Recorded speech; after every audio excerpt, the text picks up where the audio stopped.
The match was already lit at her stake. A Lakota chief stamped it out with his bare foot. I will tell you this in the way I would tell it to my son, if my son had lived. Not the way the agency men write it down. Not the way the newspaper in Fort Laramie told it, which was wrong in almost every particular. The way it happened, the smell of it, the weight of the wood under my foot when I stamped, the sound she made that was not a scream.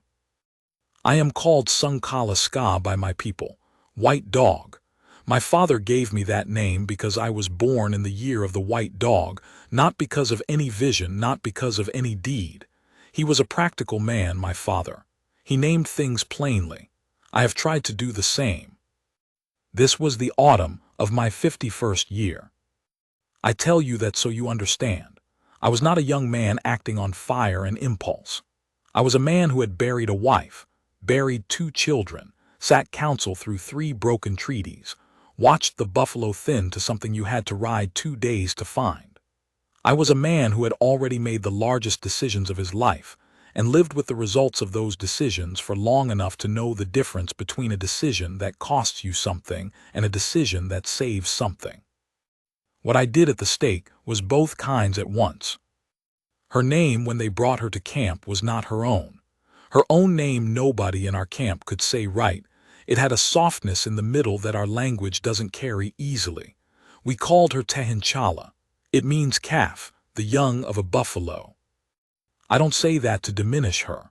I say it because the name fit the way she moved when she first came, careful, uncertain, watching every direction at once for the thing that was about to knock her down. She had been brought in by 3 young men from a raiding party, not my young men. This was a separate band who had made winter camp adjacent to ours along the Cheyenne River. Their headman was Thahecha Sapa, Black Deer, who was my cousin through my mother and who I had known all my life. He was a good man in most ways. In this one thing this autumn he was wrong. The raiding party had taken her from a homestead 2 days' ride to the east. Her husband was dead, they said. Her children, she had 2, had been taken by a different group and were already traded north. I learned this from a woman in Black Deer's camp named Wanbli Win, who had talked with the woman some, patient and slow, putting together the few words they shared. The woman, Tehinchala, had not cried when they told her about the children. Wanbli Win said she had gone very still instead, and that the stillness was harder to be near than weeping. I did not meet her immediately. I knew she was there. I let days pass because the situation in Black Deer's camp was something I needed to read carefully before I put my foot into it. He was headman in his camp. I was headman in mine. Between cousins who respect each other, you move with care. What I learned in those days, through Wanbli Win and through my own man Shungmanitu who went quietly and watched, there was a faction in Black Deer's camp that wanted the woman gone, not traded, not sent back to the whites, gone. The argument they made was this: a man named Chantechila loves his heart, though nothing about him suggested it, said the woman had brought sickness into the camp. A child had died of a lung illness 3 days after the raiding party returned. It was not a connection that made sense to me. The child had been sick before the party left. Everyone knew it. But grief will build a bridge between any 2 things if it wants to blame something, and Chantechila's grief for that child was real, whatever bad use he was making of it. He had 6 men who agreed with him. Black Deer did not agree, but he was struggling. 3 of those 6 men were important in his camp: hunters, fighters, men whose opinion could pull others. To dismiss Chantechila publicly was to fracture something Black Deer needed to keep whole. He came to my fire on the 6th night and asked me to take the woman. I sat with that for a while. The fire was low. Across the camp I could hear someone singing to a baby, the same short phrase over and over, and I remember thinking that whoever that was had been at it a long time and that baby wasn't sleeping. I said, if I take her, what does that solve for you? He said, she is out of my camp. Chantechila has no one to blame. I said, Chantechila will find someone else to blame. That is who he is. He didn't argue with that. He just looked at the fire. I said, "What do you want done with her truly?" He said, "She should be returned. I don't know how to do that without making it look like we are afraid." I understood that. It is the oldest trap. You know the right thing, and the right thing has a cost you can't quite afford, and so you sit and wait and hope the problem resolves itself. It almost never resolves itself. It gets worse while you wait. I said I would take her into my camp for a time, not as a solution, as a delay that might let the fever in his camp cool. What I didn't know, what Black Deer did not tell me, maybe because he didn't know it himself, was that Chantechilla was not going to wait. She came to my camp on a gray morning, walking on her own. They had not bound her. There was nowhere for her to run to that she knew of, and she was practical enough to understand that. She had a blanket around her shoulders that was too thin for the weather. Her boots were her own good ones, and she walked in them like someone who'd spent years on hard ground. That told me something. Soft women don't walk like that. Wombly Win brought her to my fire and stood with her. I was eating. I did not stand. I gestured for her to sit, and she sat, and I passed her what was in my bowl, which was stewed meat, and she ate it without ceremony, which was the right response. My second wife, Thaspan Win, Apple Woman, she'd been named for the color of her cheeks as a girl, came and looked at the white woman with the expression she reserved for things that were going to make more work for her. She wasn't wrong, but she brought a second blanket and dropped it on the woman's lap and said nothing, which was Thaspan Win's way of accepting something she hadn't been consulted about. I studied the white woman across the fire while she ate. She was perhaps 35. Brown hair, very straight, coming loose from whatever she'd put it in. Hands that had done real work, I could see it in the knuckles, the way she held the bowl. A bruise along her jaw that was yellowing, going away. Her eyes were gray-green, the color that water gets in certain light over certain bottoms. She looked up and caught me studying her, and she didn't look away. That told me something too. I said, in the English I had learned over 20 years of council meetings and trading posts and arguments with agency men. "You are safe here." She said, "I know the word for safe. I also know it doesn't always mean what people say it means." I said, "In my camp it does."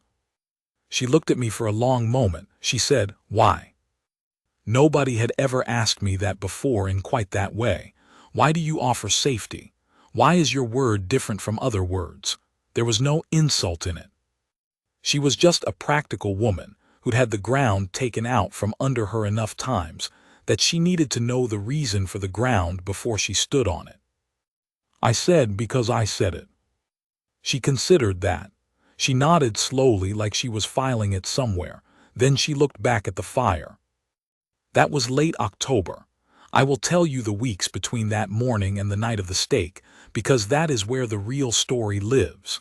Not in the dramatic moment. The dramatic moment was quick, start to finish, under 5 minutes.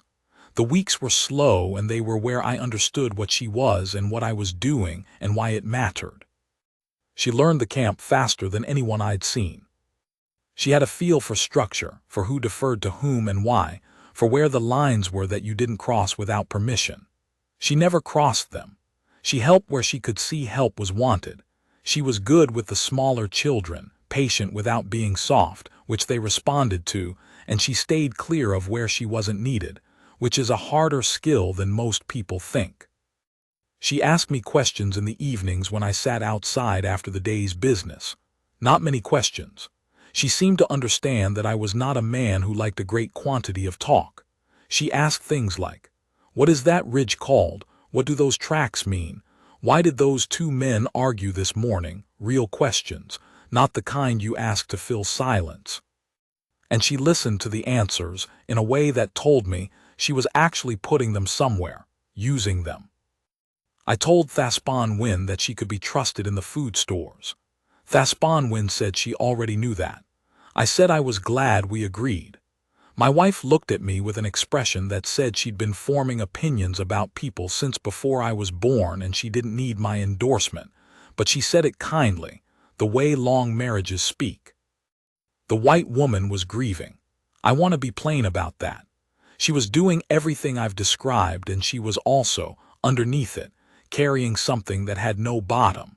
You could see it sometimes in the morning when she first woke, in the 2 or 3 seconds before she remembered where she was and put herself together. A woman who has lost her children walks differently than a woman who hasn't. It is not something I can describe except to say that I could see it and I knew what it was, because I had walked the same way after my own. I did not speak of it. She did not speak of it. But there was an understanding between us, the way there is between people who have been in the same place even if they got there by different roads. On a night in the 3rd week, she came to the fire later than usual and sat and said nothing for a long time. Then she said quietly, "His name was Thomas. The little one, he was 4. He couldn't say his own name right," he said Tomas with the accent in the wrong place. She stopped. "I don't know why I told you that." I said my son was called Zitkana, little bird. He died at 3 of a fever. He liked to fall asleep with his fist in my hair.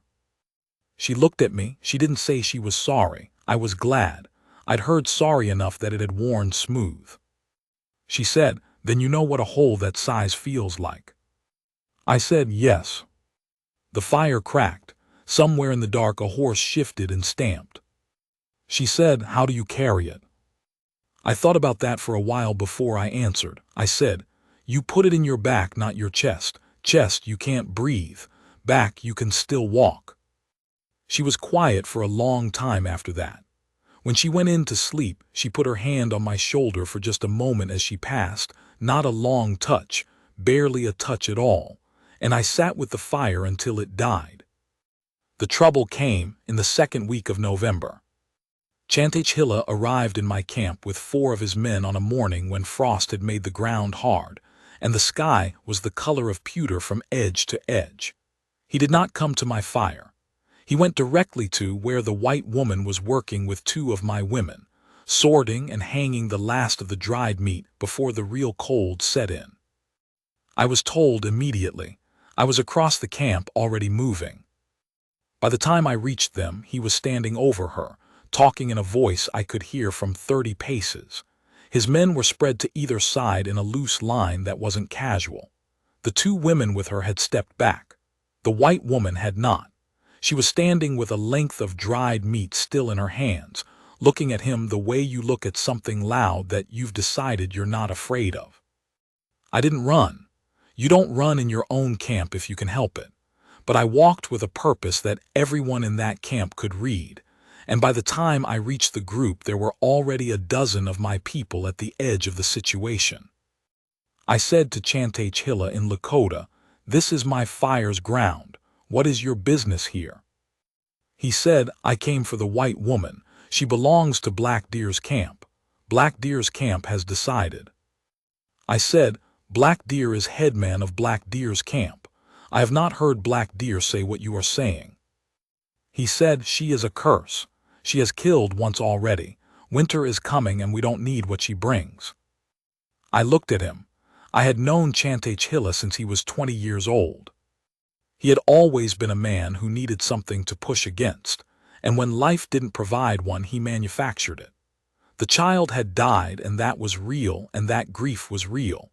But what was standing in front of me now was a man who had been holding his anger in his chest for 3 weeks, looking for the moment to open his hands. I said, "She is in my camp.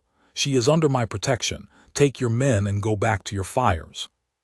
He said, "You don't have the right to protect what has been condemned." This was the moment. There are moments in your life as a man in authority when you feel the weight of the position clearly, not like a burden but like a tool, something made for a purpose, and you understand what the purpose is. I felt it then. I said, still quiet, "I am Sunkala Ska. I have been headman of this camp for 16 years. I have sat with 3 agency commissioners and 4 army officers, and I have not raised my voice at any of them, not because I was weak, but because I was right and I knew it and they eventually knew it. I am right now. She is under my protection and she will remain so. If you want to test that, I am here." I am 67 years old now when I tell you this. I was 51 then. I was not as old as I am now, but I was not young. I was lean from 2 decades of working land and sky that don't owe you anything. I had height on Chantechilla and longer arms, and I had something else that I believe he could see. I was not performing. There was nothing in me at that moment that was theater. I was simply prepared to do whatever was necessary, and everyone watching could see that. And Chantechilla could see it most clearly of all. He said nothing for a moment that stretched. Then he said, "This is not finished." I said, "My camp is finished with it." He took his men and went. The white woman, Tehinchala, had not moved through any of this. When the men were gone, she looked at me and said, in her plain way, "What did he say?" I told her honestly. I told her the argument he'd made about the child, about the curse. I didn't soften it. She would have noticed the softening. She was quiet. She turned the length of dried meat over in her hands. She said, "Will he come back?" I said, "Probably." She nodded. She went back to work. I stood there for a moment watching her work, and I felt something that was not pity and not quite admiration, something more like recognition. A person who keeps working when the ground is uncertain is a person who has learned that working is better than waiting, and that is a thing you learn only by going through enough uncertain ground. He came back on the 14th of November. I know the date because Shungmanadu told me later that he'd been watching Chantechilla's movements and had tried to send word to me, but they moved faster than expected. I was away from camp, 2 hours' ride, a boundary dispute with a white rancher that was going to take all day and probably into the dark. He came with 12 men this time. He came before dawn, before the camp was fully woken. He took the woman from the lodge where she slept, and he had his men build the stake in an open area at the south edge of camp, before anyone understood what was happening. What he hadn't counted on, or maybe had and decided he didn't care about, was Thespon Win. My wife was not a large woman. She was at that time 53, gray in her hair, with hands that had become stiff in the cold mornings in recent years. She came out of that lodge behind the white woman, and she walked directly to Chantechilla's face and told him that he was the worst kind of man, the kind who does the coward's act under cover of someone else's absence, and that my return would settle things in a way he was not going to enjoy. He didn't touch her. He'd have had to kill half my camp to do it, and he knew it. But he had 12 men and momentum and a kind of bright, specific fury that had been building for weeks, and he pushed on. They had the woman at the stake and had bound her and had lit the first match and dropped it. It went out and had lit the second match, and this one was touching the tinder at the base of the wood pile when I rode in. I don't know what I looked like riding in. I was not thinking about that. I heard it first, a sound from the camp that was wrong, not a cheer and not a scream, something in between, too many voices at once, and I was already moving before I understood what I was riding toward. I came in from the north at a hard run and pulled up at the edge of the scene, and in the time it took me to read it, I was already off the horse. The fire was just catching. Smoke starting to rise from the base of the wood pile, the first dry tinder going, the woman at the stake not screaming. I want you to know that, not screaming. Her jaw set in a way I recognized from the morning I'd told her about my son. The way a person looks when they've decided how they're going to hold themselves through the thing coming. And Chantechilla standing with his arms crossed in the posture of a man who has done what he came to do. I did not go for Chantechilla. I went for the fire. I had my boots off. I don't entirely know when I did that, somewhere between the horse and the stake, and I walked into the edge of the pile and I stamped. The tinder was still catching, the flame small enough that my bare foot could smother sections of it, and I moved along the base of the pile stamping it section by section. The heat bad on my soles and worse on my ankles, but not the burning that would come in another 30 seconds if the wood itself had caught. It didn't catch. I got to all of it. I stood there in the smoldering ashes with the smoke rising around my legs, and I could feel where the heat had been, and my feet were going to be trouble for a few days, but nothing permanent. And then I turned around and faced Chantechilla. The silence in that camp. I have heard many kinds of silence. The silence after a shot, the silence at the end of a grief ceremony, the silence when council has been sitting for 8 hours and nobody has said the thing yet. This silence was none of those. It was the silence of 30 people waiting to find out what kind of world they were living in. I was breathing hard. My feet hurt. I looked at Chantechilla and I said, in a voice that came out lower and steadier than I expected it to, "Cut her loose." He said nothing. I said, "I will say it once more and then I will act." He said, "You have no right to." I said, "I have every right. She is under my protection. She has been under my protection since the morning she entered my camp, and she will remain under my protection until she leaves it of her own choice. That is the last thing I will explain to you." I looked at the man to his left, a younger man named Kinyan, who I had known since he was a boy, who I knew to be basically decent, and who I knew did not want to be standing where he was standing.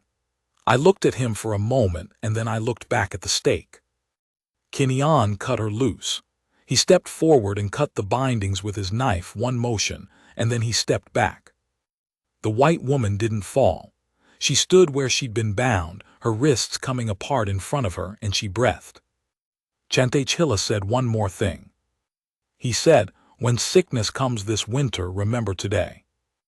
I said, "If sickness comes this winter, it will come as it always comes, from the cold and from the crowding and from the treaty that cut our hunting by a third. It will not come from this woman. It never came from this woman. You know this, Chantechilla. You are a man who knows things. You are just a man who is in too much pain to say what he knows." That was the only thing I said to him in those minutes that was also for him, not just at him. I don't know if it landed.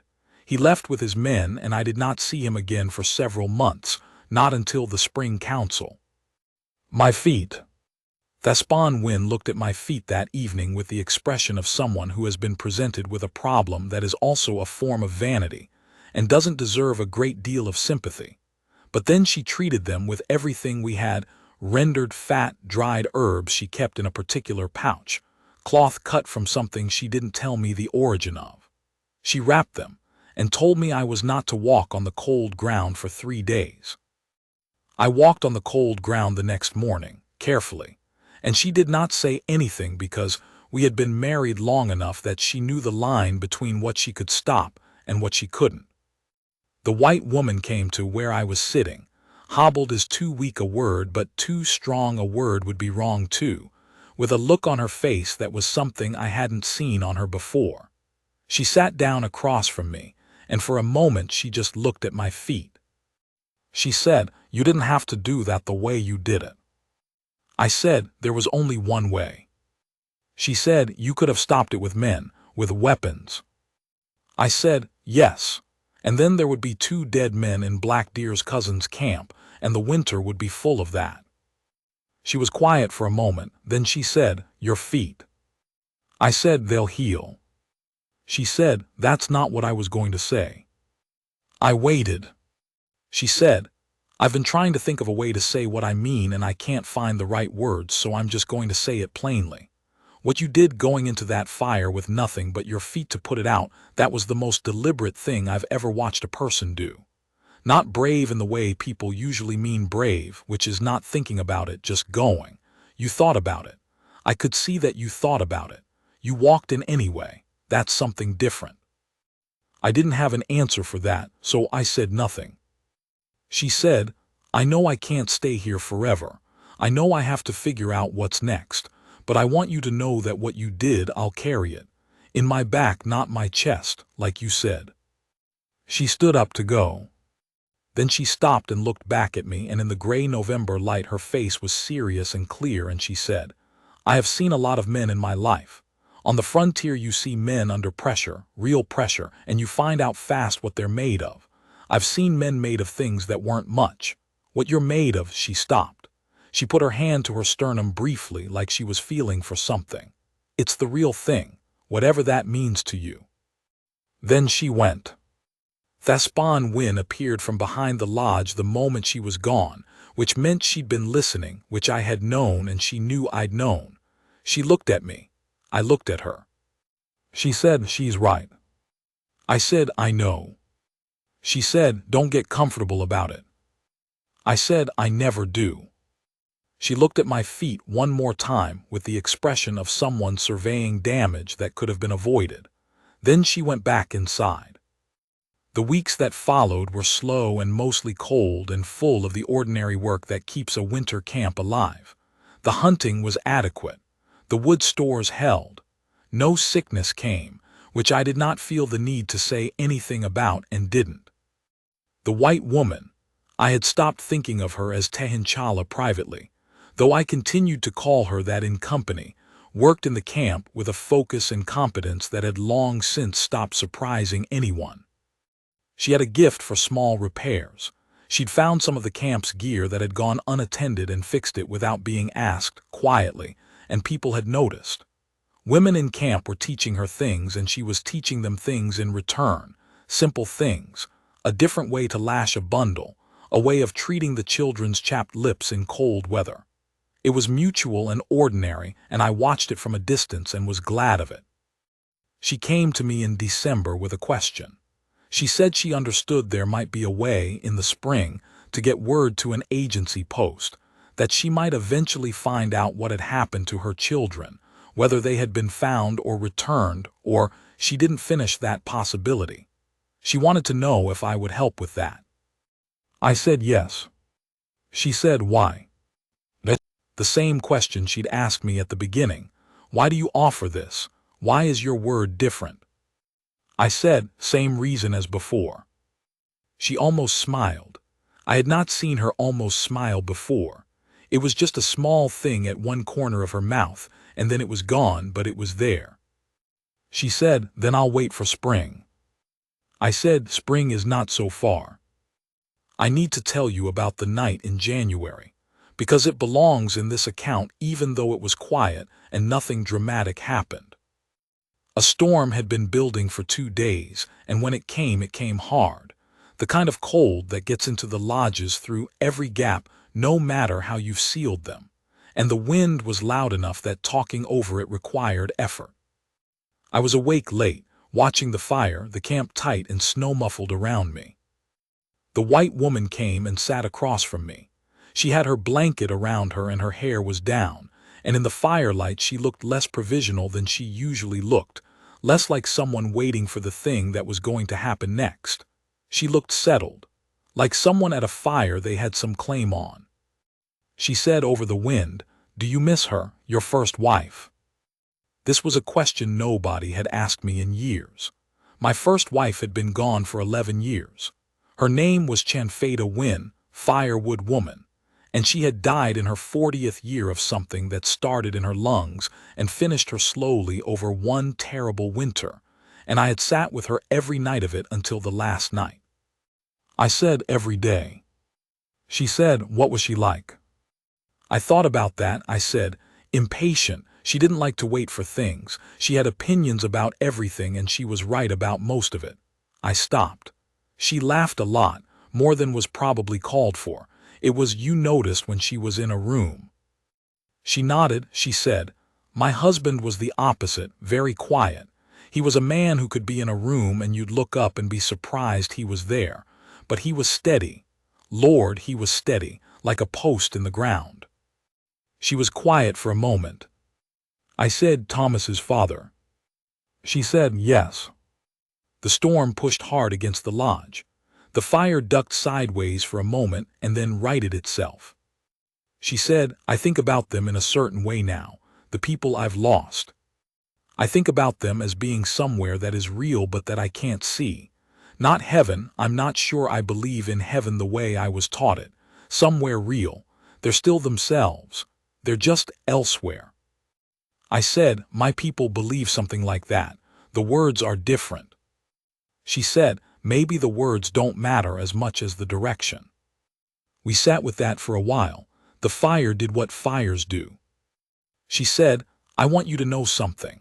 She looked at me directly, the way she'd looked at me since the first morning, not away, not down. I want you to know that when I leave here, and I will leave when the way opens up, I'm going to spend the rest of my life trying to be the kind of person who was worth what you did. The fire, the conversation with that man, all of it. I'm going to try to be worth it. I said, you don't have to earn it, it's already done. She said, I know, that's why. She reached across the small space between us and put her hand over mine for a moment, her hand on the back of my hand. That's all, just the warmth and weight of it. And then she sat back, and we watched the fire together until the storm began to ease toward morning. That moment is what I carry, not the stake, not Chantechilla's face or the smoke around my ankles or even what she said to me about what I was made of. That moment at the fire in the storm, her hand on mine, the plain and total honesty of it. Spring came the way it always comes on the plains, not gently. There was one last hard storm in late February that knocked down 3 lodges, and then the cold broke and the mud came, and the mud is its own kind of work, and then the grass. I sent Shungmanitu, my most trusted man, to the agency post at the end of March with a letter. I had learned English well enough to write it, or rather to write something that could be read as a letter. The grammar was approximate, but the meaning was clear. I said there was a woman in my camp who had been brought in the previous autumn, and who had been under my protection through the winter, and who I now wished to return to her people, and that any party coming to take her would be received with respect, and that her children, if they had been found, should be brought with them if it could be managed. I told her what I had done. She said, you wrote a letter. I said, yes. She said, to the agency. I said, yes. She said, using your own name. I said, it was necessary to establish. She said, you used your own name with the agency to get me returned. I said, that is what the letter does. She looked at me for a long time. She said, do you understand what that costs you, with the agency, with the commissioners, with? I said, I understand exactly what it costs. Sit down. She sat. I said, there are things a man can do for reasons of strategy, and things a man does because they're right. This is the second kind. The cost of the second kind is how you know it's real. She looked at me with the gray-green eyes, the color of water over certain bottoms, and she didn't say anything for a moment, and then she said, you are the most stubborn man I have ever known. I said, my wife says the same thing. She said, your wife is right. Thaspan Win, who had materialized from somewhere nearby, said, without looking up from what she was doing, I usually am. The party from the agency came in April. There were 2 men, a commissioner named Harold Vetch, who I had met twice before and who was, by agency standards, a man who tried to be fair, and a younger man who handled the horses and stayed quiet. They came with a wagon. And in the wagon, wrapped in an agency blanket and looking stunned and small, one child, a boy dark-haired with his mother's jaw. Not Thomas. Thomas, they told us, had not been found. The older child, a girl named, I will not tell you her name, it is not mine to tell, was with another family, settled somewhere, and the situation was complicated and the commissioner was sorry and they were working on it. She took the boy out of that wagon and held him and made no sound. That was the hardest silence I have been in since my first wife died.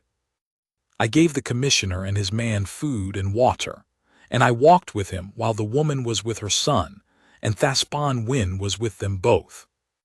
Vetch said carefully, there are people at the agency who are less than pleased about your letter. About the cost of the retrieval, about what it implies. I said, what does it imply? He said, that a Lakota headman making unilateral decisions about white captives is a precedent that makes certain people nervous.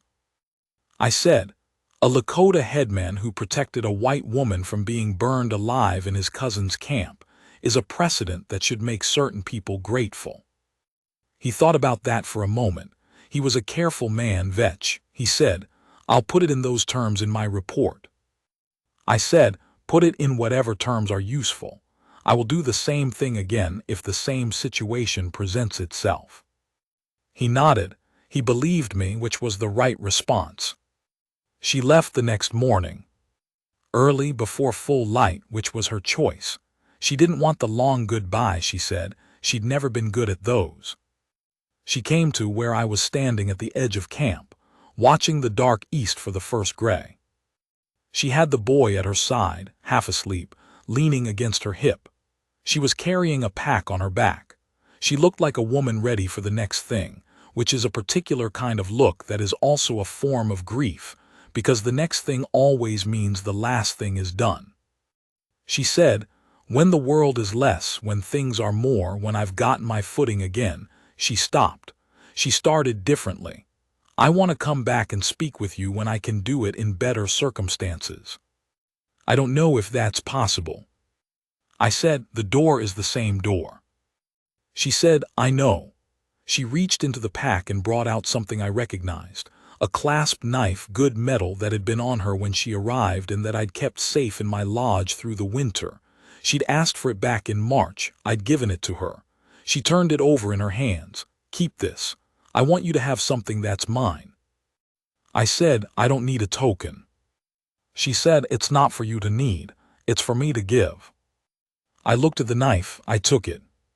She looked at me then, standing in the early dark, with her boy at her hip, and everything she'd survived for the last 5 months in her face if you knew how to read it. She stepped forward and she put both her hands on my arms and she looked up at me with that clear, honest face and she said, "You are a good man, a genuinely good man, and I don't say that the way people usually say it. I mean it exactly. You are the best man I have known in my life, and I include my husband in that, and I mean no insult to him. I mean it as a truth." I said nothing. She said, "Don't you dare say it was nothing." I said, "It was not nothing." She nodded. She stepped back. She took her son's hand. She said, "I'll remember where the door is." She walked south, into the gray beginning of the morning, small and upright with her pack and her boy and everything she was carrying. I watched her until I couldn't see her any more. Then I stood there, a little longer than I needed to. Thespon Wynne came and stood beside me. We looked at the plane together. After a while she took my hand, the way she'd taken my hand every morning for 23 years, her hand finding mine without looking, and we stood there in the growing light with the camp waking up behind us, and the plains ahead of us and my feet still faintly sore from where I'd walked into the fire for someone worth walking into fire for. I was 51 years old. I had been a chief for 16 years. I had lost things that took years to put into my back where they belonged. And I was standing in the morning beside my wife, holding a knife that was not mine, knowing what I had done and why, with no regret about any part of it. That's the whole of it. That's what I wanted you to know.